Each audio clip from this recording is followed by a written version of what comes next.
ದನ ಸಾಗಾಟ ಮತ್ತು ಕಳ್ಳತನ ಪ್ರಕರಣದಲ್ಲಿ ಆರೋಪಿತನಾಗಿ ವಾರೆಂಟ್ ನೀಡಿದರೂ ನ್ಯಾಯಾಲಯಕ್ಕೆ ಹಾಜರಾಗದೆ ಕೆಲವು ವರ್ಷಗಳಿಂದ ತಲೆಮರೆಸಿಕೊಂಡಿದ್ದ ಜಿಯಾ ಅಲಿಯಾಸ್ ಜಿಯಾ ಉಲ್ಲಾನನ್ನು ಸಿದ್ದಾಪುರ ಪೊಲೀಸ್ ಠಾಣೆಯ ಸಿಬ್ಬಂದಿಗಳು ಮಂಗಳವಾರ ಉಡುಪಿಯಲ್ಲಿ ಬಂಧಿಸಿ ಸಿದ್ದಾಪುರ ಜಿಎಂಎಫ್ಸಿ ನ್ಯಾಯಾಲಯಕ್ಕೆ ಹಾಜರುಪಡಿಸಿದ್ದಾರೆ. ನ್ಯಾಯಾಲಯವು ಆರೋಪಿಗೆ ನ್ಯಾಯಾಂಗ ಬಂಧನ ವಿಧಿಸಿದೆ. ಈತ ಶಿವಮೊಗ್ಗ ಜಿಲ್ಲೆಯ ಶಿಕಾರಿಪುರ ತಾಲೂಕಿನ ಹಳ್ಳೂರ ಕೇರಿ ಗ್ರಾಮದ ನಿವಾಸಿಯಾಗಿದ್ದು ಹಲವು ವರ್ಷಗಳಿಂದ ನ್ಯಾಯಾಲಯಕ್ಕೆ ಹಾಜರಾಗದೆ ತಲೆಮರೆಸಿಕೊಂಡಿದ್ದನು.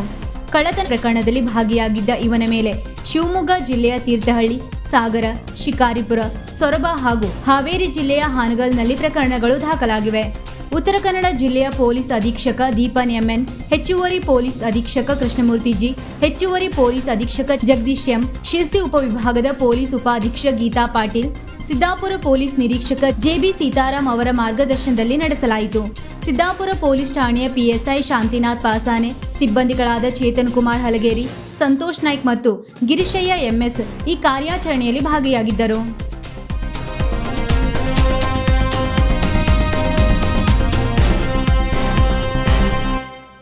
ನಮ್ಮ ಚಾನೆಲ್ ಅನ್ನು ಸಬ್ಸ್ಕ್ರೈಬ್ ಮಾಡಿ, ಶೇರ್ ಮಾಡಿ, ಪ್ರೋತ್ಸಾಹಿಸಿ.